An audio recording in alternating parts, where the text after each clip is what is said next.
My name is Umecha Amaka, reporting from Inwele Study and Research Center in Enugu, Nigeria, West Africa. Why students have to drop out of school? The main reason why students drop out of school is lack of parental care, early marriage, poverty. Lack of parental care can make children to drop out of school because without their parents, they'll lose interest in their schools. Nobody guiding him or her the way to follow. Early marriage, without the parents, the children can go astray. They'll go get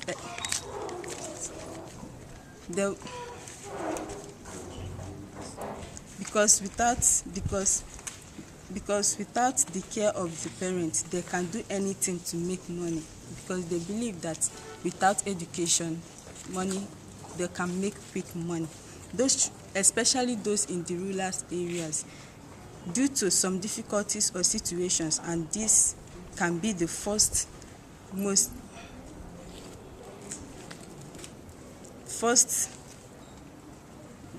students find it difficult to further their educations due to poverty. So we beg the government to help us to bring free education to our country. My name is Chama Kumi, reporting from Inwele Study and Research Center. Thank you.